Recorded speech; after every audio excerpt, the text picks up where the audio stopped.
अब मेरे पास पैसा है और अब मैं कानून को कुछ भी कर सकता हूँ, धज्जियां उड़ा सकता हूँ, किसी कमजोर भाई को नुकसान पहुंचा सकता हूँ। तो ये अप्रोच हमारी गलत है। हम लोग को एज अ नेशन तभी हम लोग बनेंगे, अभी हम लोग क्राउड है। तो ये हमारे अंदर जो फ्लॉज हैं, हमारे अंदर जो मिस्टेक्स हैं, जो हमारे हमारे अंदर चीजें हैं, हम ये तभी खत्म हो सकती है जब हम अपनी चीजों को, अपने आप को खुद दुरुस्त करेंगे। फिर तभी एम्बेसी हमारी भी नहीं सुनती, क्योंकि हम लोग खुद ऐसे हैं। ठीक है, लेकिन एम्बेसी को मैं फिर भी इस चीज में मैं उनको ईज नहीं देना चाहता। एम्बेसी को आंसरेबल होना पड़ेगा। बड़े जेन्युइन प्रॉब्लम्स हैं, बड़े जेन्युइन मसले हैं हमारे पाकिस्तानी सिटीजन को साउथ अफ्रीका के अंदर। एम्बेसी अभी तक बहुत बहुत फॉर्मेलिटीज के लिए आके स्टेटमेंट दे देते हैं, लेकिन अब इनको प्रैक्टिकली करना पड़ेगा। जिस तरह हमारे एक साकुल हसन साहब थे, वो मैं उनको बड़ा एडमायर करता हूँ कि उन्होंने बहुत अच्छा हमारी कम्युनिटी के लिए बहुत सी चीजें ऐसी करके गए हैं जो उसके लॉन्ग लास्टिंग बेनिफिट्स हैं हमारी कम्युनिटी को साउथ अफ्रीका के अंदर। ठीक है, ऐसे ही कुछ जब एम्बेसडर साहब को, मैं भी जो भी प्रेजेंट हमारे एम्बेसडर साहब हैं, उनको भी गुजारिश करूंगा कि कुछ ऐसा करके जाएं कि लोग आपको दुआ दें। जी ठीक है, ये मेरी आपसे एज ए कम्युनिटी, पूरे साउथ अफ्रीकन कम्युनिटी की तरफ से मैं उनको कह रहा हूँ, अगर मेरा प्रोग्राम सुने और आप आएंगे, वो जो भी उनके रिप्रेजेंटेटिव होंगे, जी जी, तो कुछ ऐसा करके जाएं सर, दुआएं इकट्ठी करें। ठीक है ना, अच्छा कि लोगों से जी, गिले शिकवे लें। बिल्कुल भट्ट साहब, आपका जो पॉइंट ऑफ व्यू इस हवाले से आ गया। भट्ट साहब ये बताइए कि ये जो मर्डर, जो लास्ट मर्डर ये वहां पे हुआ है बुश बकरी से नेल्सप्रिट या वाइट रिवर आते हुए, तो वो जो भाई जिनका मर्डर हुआ है, वो उनकी डेड बॉडी पाकिस्तान चली गई है? जी, वो एरिस्मिया में, मेरी जो अभी इंफॉर्मेशन के मुताबिक एरिस्मिया में उनका जनाजा हुआ था। और अच्छा। ये मुझे श्योर नहीं है कि उनकी डेड बॉडी वो अभी पाकिस्तान गई है, क्योंकि वो फ्लाइट तो उनकी पहले मेरे ख्याल है वो जा चुकी थी। तो ये आई एम नॉट अच्छा, श्योर अबाउट इट कि वो हाँ, उनका क्योंकि फ्लाइटें तो उनका अभी सिस्टम है है। नहीं इस वक्त। हाँ, फ्लाइट अभी अभी है नहीं, वो चार्टर्ड सिर्फ कार्गो प्लेन में फ्लाइटें जा चल रहे रही थे। हैं। हाँ, हाँ जी, सिर्फ। ये मुझे पता है। रेशमिया उनकी डेड बॉडी पहुंच गई थी पोस्टमार्टम के बाद। हमारे जो टोंगा वाले, इधर सॉरी, इधर जो बुश बकरी वाले मिर्जा साहब ही हैं, वो जी जी। उन्होंने इस चीज को सारा हैंडल किया था। तो उन्होंने वो रस्मिया वो पहुंचा दी थी डेड बॉडी। इसके फर्दर मेरे पास कोई इन्फॉर्मेशन नहीं है कि वो जी क्योंकि अभी चार्टर जा तो है नहीं। अब ये जी, अल्लाह ठीक है जाने कि वो बुचरी में है या जी मुचरी में है, कि वो जा चुकी है ऑलरेडी। ये भी इन्फॉर्मेशन मेरे पास नहीं है। जी जी, ठीक हो गया माशाल्लाह। काफी आपने इस क्राइम के हवाले से भी आपने काफी इंफॉर्मेशन दी है, डिपार्टमेंट होम अफेयर के हवाले से भी। इब्राहिम भाई, मजीद कोई बात है? मेरा ख्याल हमारा जो अगला इशू था वो था पाकिस्तानी पासपोर्ट का हसूल। तो मैं ये कह रहा हूँ कि हमारा प्रोग्राम ऑलरेडी 1 घंटा हो गया इसको होते हुए, क्योंकि हमें सिर्फ आईडी और पासपोर्ट के मुतल्लिक़ अगर हम बात करना चाहें ना, तो उसमें कम से कम हमें 30 मिनट 40 मिनट चाहिए सिर्फ उन दो के लिए। तो मैं ये चाह रहा हूं कि हम अगला हमारा नेक्स्ट जो प्रोग्राम हो ना, वो हम सिर्फ और सिर्फ आईडी पासपोर्ट के ऊपर, या जो भी एम्बेसी के मुतल्लिका वहां पे कौंसल सर्विसेज हैं उसके ऊपर हम बात करते हैं। सर मैं आपकी बात काट रहा हूँ, सिर्फ 5 से 10 मिनट दें इस मौजू के ऊपर थोड़ा सा, क्योंकि ये मेन इशू पाकिस्तान कम्युनिटी का ये, या बाकी कोई भी इशू नहीं है। इसके ऊपर कोई 10 मिनट दें इसके ऊपर। जी बिल्कुल, इसके मुतल्लिक आप जो है ना वो शॉर्टली जितना हो सकता है, क्योंकि इसमें आप अभी शॉर्टली बात कर लें, दोबारा हम इसके लिए इसके ऊपर क्या हम करेंगे, दोबारा फिर इसको डिटेल में बात कर लेंगे, लेकिन आज आप शॉर्टली कर लें इसके ऊपर, ताकि अगर किसी की रहनुमाई हो जाए तो वो अच्छा है। सर एक तो उसके अंदर 2-3 पॉइंट हैं जो मैं आपके थ्रू चाहूंगा कि आप एम्बेसी तक ये बात आपके थ्रू और इस प्रोग्राम के थ्रू पहुंचे, ताकि जो उनसे दूर दूर भाई रहते हैं, जैसे कैप्टन हो गए, पोर्ट एलिजाबेथ हो गए, इनके लिए वो इजी हो सके। जिस तरह अगर किसी का आईडी कार्ड किसी ने अपना अप्लाई करना है, क्योंकि वो ऑनलाइन होता है, वो एम्बेसी में उसका लिंक नहीं है उस चीज का, तो उसके लिए जब किसी के पास पासपोर्ट एक्सपायर है तो एक फॉर्म होता है, उस फॉर्म को एम्बेसी से सर्टिफाई करवाना पड़ता है, तो फिर उसका आईडी कार्ड अप्रूव होकर आता है, बनकर आता है, अगर उसके पास वो फॉर्म एम्बेसी का होगा।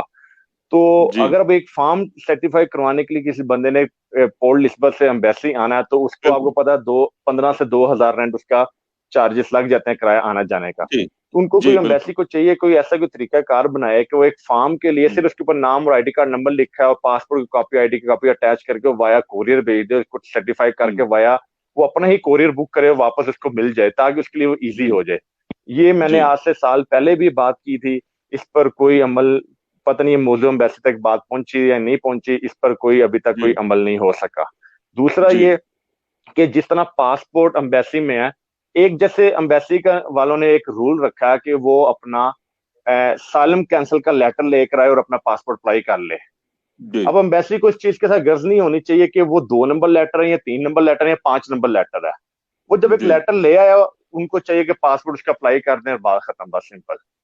अगर वो वेरीफाई करनी है तो फिर उसकी चीज की वेरीफाई करें, नहीं करनी तो इसमें एक केस मेरे पास इस तरह के, एक बंदा यहाँ से एम्बेसी गया, उसने जाकर अच्छा। कहा जी मैंने अपना पासपोर्ट अप्लाई करना है, उन्होंने कहा जी पासपोर्ट आपका अप्लाई नहीं होगा, क्यों, आप सालम अच्छा। कैंसिल करवा के लेकर आओ। वो वापस आ गया, अगले दिन उसने मुझे कहा मैंने एक बंदा ढूंढा, मैंने उसके साथ में जाना है, मैंने अपना पासपोर्ट अप्लाई करना। 2 दिन के बाद वो गया बंदे के साथ, वही चीज वही केस, उसका पासपोर्ट अप्लाई हो गया, उसका पासपोर्ट मिल गया। तो अब इसमें किस चीज की गलती है? हम दोनों ही गलत हैं, एम्बेसी भी गलत है और हम भी गलत हैं इस चीज के अंदर, क्योंकि हम भी एक चीज को गलत यूज कर रहे हैं अपनी चीज लेने के लिए, क्योंकि एम्बेसी भी एक सपोर्ट नहीं कर रही। एक पाकिस्तानी बंदा अपना पाकिस्तानी पासपोर्ट लेने के लिए आ रहा है। अब यहाँ पर आपको पता है यहाँ पर पेपर नहीं बन रहे, अगर बंदे के पास पासपोर्ट नहीं होगा तो अपने पेपर किस तरह अप्लाई करेगा यहाँ पे? वो एक बंदे के पास पासपोर्ट नहीं है यहाँ पर। की इसी तरह के पाकिस्तानी भाई हैं जिनकी यहाँ पर शादी हुई है, उनके 4 बच्चे हैं और उनके पास पाकिस्तानी पासपोर्ट नहीं है। एम्बेसी वाले इसको मैरिज सर्टिफिकेट देके, बच्चों के बर्थ सर्टिफिकेट देके उसको पासपोर्ट इशू नहीं कर रही, तो कैसे यहाँ पर परमिट अपना वो इशू करेगा, अप्लाई करेगा वो? एम्बेसी वालों को प्लीज चाहिए कि इसके बारे में थोड़ा सा सोचें, लाजमी सोचें, क्योंकि हम लोग क्यों बैठे हुए हैं? हम लोग, मेरे पास पासपोर्ट है, अली भाई के पास पासपोर्ट है, आपके पास है, बाकी सबके पास है। मैं अपने लिए नहीं, बाकी सबके लिए सोच रहा हूँ, जैसे पाकिस्तान कम्युनिटी बैठी है जिनके लिए सबसे मेन इशू पासपोर्ट है। पासपोर्ट का मसला हल हो जाए तो समझे, मैं कहता हूँ कि 90% सारे मसले हल हो गए।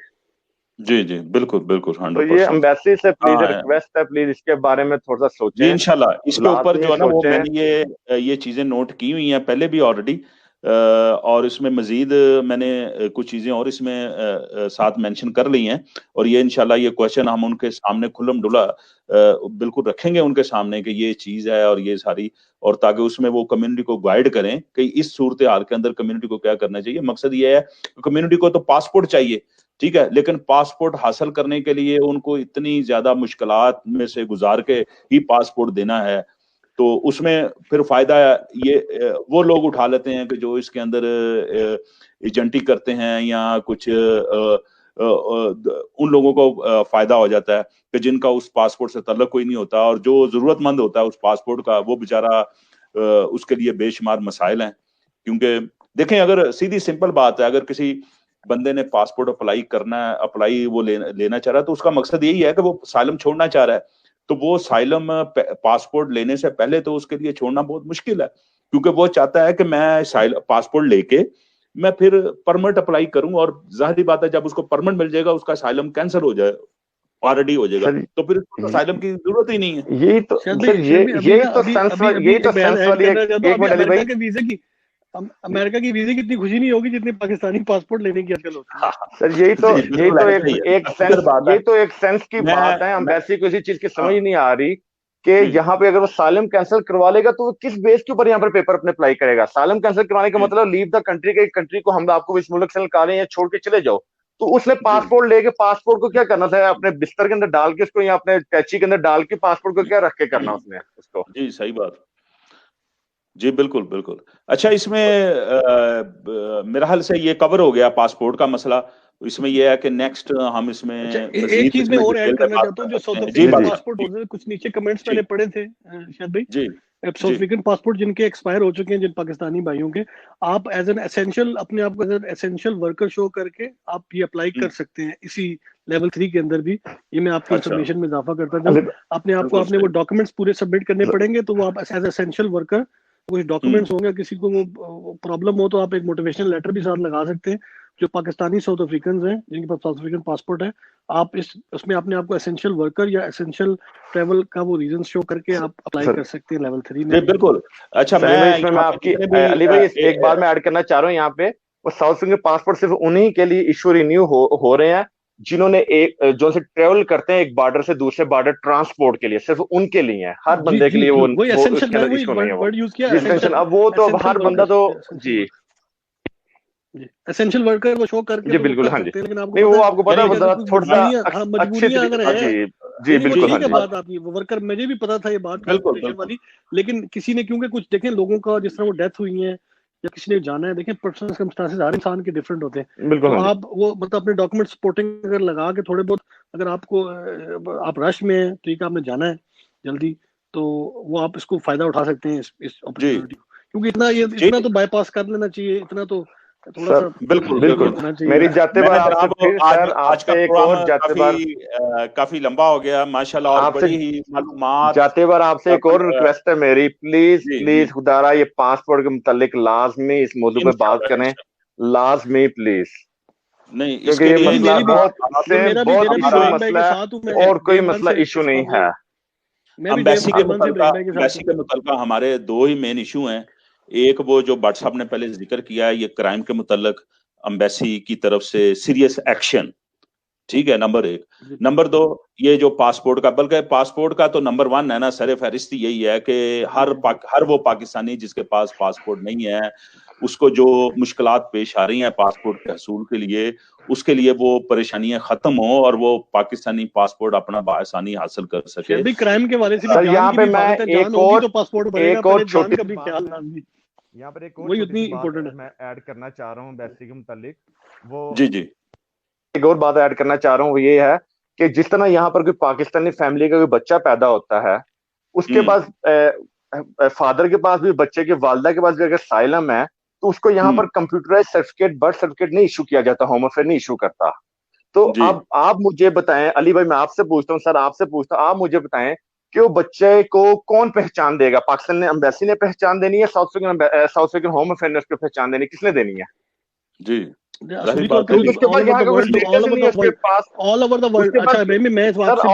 देना है, लेकिन जब वो अम्बेसी में बर्थ सर्टिफिकेट अप्लाई करने के लिए जाता है, वो कहते हैं जी कंप्यूटर सर्टिफिकेट लेकर वो बच्चे को, वो बच्चा कहाँ से लेकर है इसका बर्थ सर्टिफिकेट? उसका उनको वालिदैन के पास कुछ साइलम है, कहाँ से वो लेकर?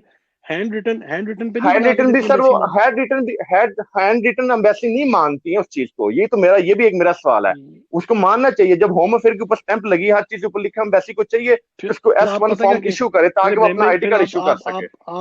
आप ये फिर रियल केसेस होंगे, ये बहुत ही रियल केसेस होंगे सर। रियल केस नहीं है अली भाई, ये रमजान भाई भी यहाँ पे है। रमजान भाई के साथ जब अम्बेसी वहां पर गई है, वहां पर भी उनके साथ बिल्कुल ये इशू है। यहाँ पे अरशद अब्बासी साहब ने कहा था कि जिसके पास वो हाथ का लिखा भी सर्टिफिकेट होगा, हम उसको birth certificate issue, S1 form issue करेंगे, उसको पाकिस्तानी पहचान देंगे। लेकिन 2 दिन के बाद वहां पर बंदे गए हैं, उन्होंने कहा जी हम इसको मानते नहीं है, ये लेकर यहाँ से दफा हो जाओ, अम्बेसी से निकल जाओ। इस तरह के तो अम्बेसी के बंदों के रवैये हैं वहां पे। सर ये पॉइंट बिल्कुल जी जी, इंशाल्लाह इसको भी कर लिया।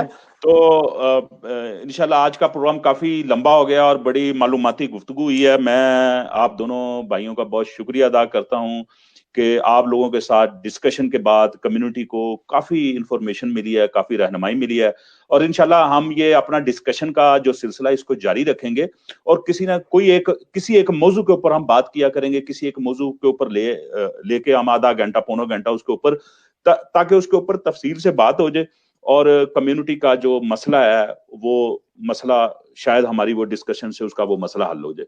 तो इंशाल्लाह ये जो क्राइम का मसला है, क्राइम के मसले में मैं जनाब सिर्फ इतना चाहूंगा, जो हमारे पाकिस्तानी कम्युनिटी है यहाँ पे, कोई भी क्राइम है वो आपके साथ हैपन होता है, वो छोटा हो या बड़ा हो, उसको आप रजिस्टर लाजमी करवाएं।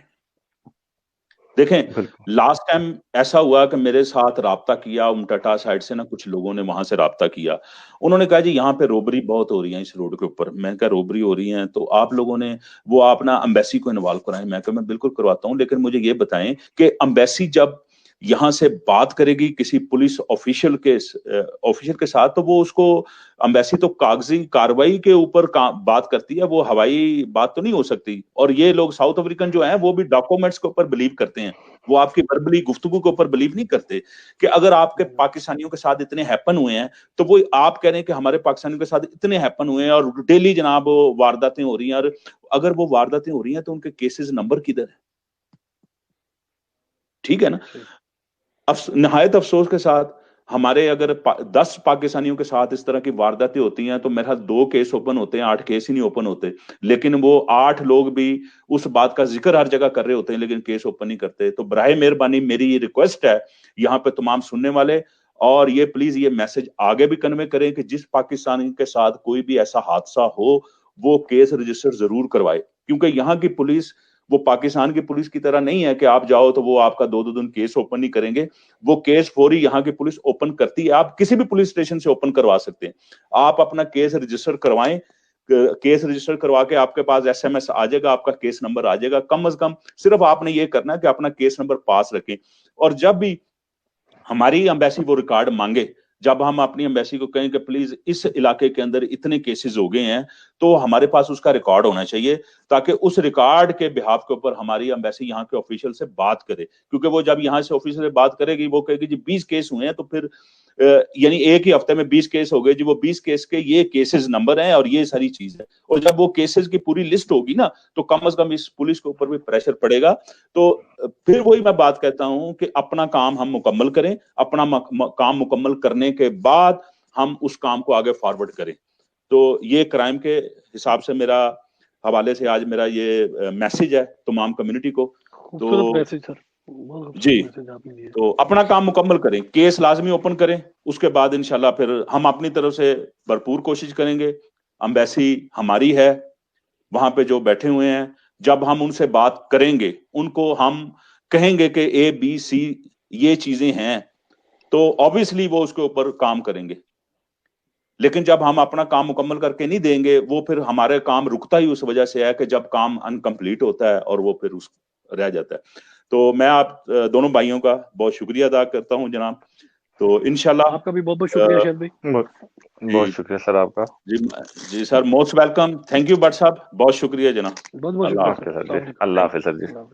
अल्लाह जी, शुक्रिया इब्राहिम भाई। ओके सर जी, अल्लाह हाफिज। अल्लाह हाफिज। अल्लाह हाफिज। जी नाज़रीन, आज आपने बड़ा मालूमाती प्रोग्राम देखा होगा। उसमें बहुत सारी चीजें जो हमारे कम्युनिटी के मसाइल हैं उनके ऊपर गुफ्तगू हुई है। ये जो गुफ्तगू है, ये गुफ्तगू ही हमें आगे जो हमारे मसाइल हैं उनको हल करने के लिए हमारे लिए एक ये सीढ़ी के तौर पे काम हमें देगी।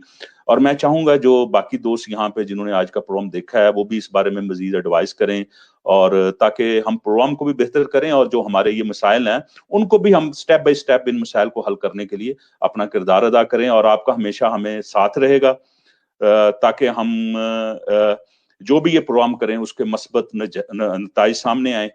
तो आपका होस्ट शाहिद चौहान आपसे इजाजत चाहता है, इंशाल्लाह अगले प्रोग्राम तक, और इंशाल्लाह फिर आपसे दोबारा मुलाकात होगी। कल हमारा बहुत ही अहम प्रोग्राम है।